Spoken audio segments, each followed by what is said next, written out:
Kael stood at the edge of the chasm leading to Tartarus, a swirling vortex of despair and darkness yawning beneath him. The air was thick with a sense of foreboding, every breath laced with the weight of souls lost to eternity. Behind him, the world of the living seemed distant, almost unreal. Ahead, the underworld loomed, a place where even gods tread lightly. His descent began with a precarious climb down jagged cliffs, the echoes of his footsteps swallowed by the void below. The closer he got, the colder it became. Shadows slithered along the walls, whispering secrets in languages long forgotten. Kael tightened his grip on his sword, his heart hammering in his chest. The first challenge came swiftly, a horde of shades, their forms twisting and writhing like smoke caught in a storm. They lunged at him, spectral claws raking the air. Kael fought valiantly, his blade slicing through the ethereal forms. Yet, each shade he struck down seemed to sap a part of his strength, their cold essence biting into his soul. As he pressed onward, he encountered the river Styx, its waters glimmering with an eerie, ghostly light. Charon, the ferryman, appeared, a gaunt figure cloaked in tattered robes. His skeletal hand extended silently, demanding payment. Kael offered a coin he had hidden for this very moment. Charon's hollow gaze lingered on him before nodding and allowing him passage. The journey across the Styx was hauntingly silent, save for the occasional wail of lost souls breaching the surface. Kael avoided their grasping hands, his determination unwavering. On the far shore, his next trial awaited. Hellhounds emerged from the shadows, their eyes glowing like embers and their fangs dripping with venom. They circled Kael, their growls echoing like thunder. The battle was fierce, each strike of his blade met with a counterattack. Blood, his and theirs, spattered the ground. Despite his injuries, Kael's resolve burned brighter than ever.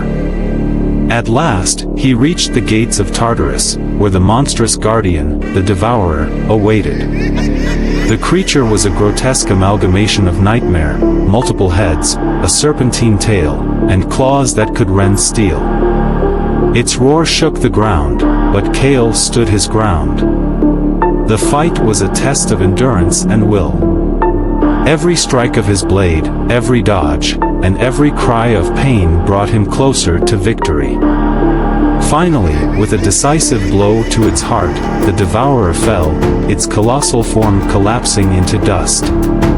Beyond the gates, Kael entered Tartarus itself, a realm of unending torment. The blade of shadows rested on an obsidian altar, pulsating with dark energy. As he approached, the temperature plummeted, and a figure materialized before him. It was Hades, his father, cloaked in shadow and exuding an aura of power. For a moment, Kael felt like a child again, standing before a force he could barely comprehend. Hades' expression was unreadable, his voice both tender and stern. "You've come far, my son," Hades said, his eyes flickering with emotion. "But the blade of shadows is not a gift, it's a curse. It will grant you the power to kill gods, but it will consume your soul if you're not strong enough to wield it." Kael met his father's gaze, the weight of his words sinking in. "I'll take that risk," he said, his voice steady.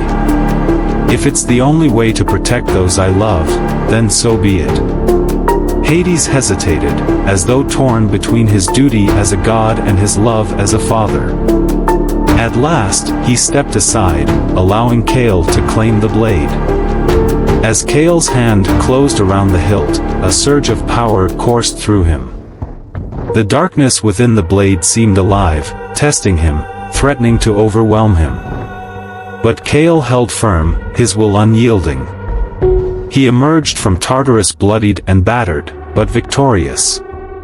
The blade of shadows now hung at his side, a symbol of both his triumph and the peril that lay ahead. Yet, as he took his first steps back toward the world of the living, he couldn't shake the feeling that he had left a piece of himself behind in the underworld.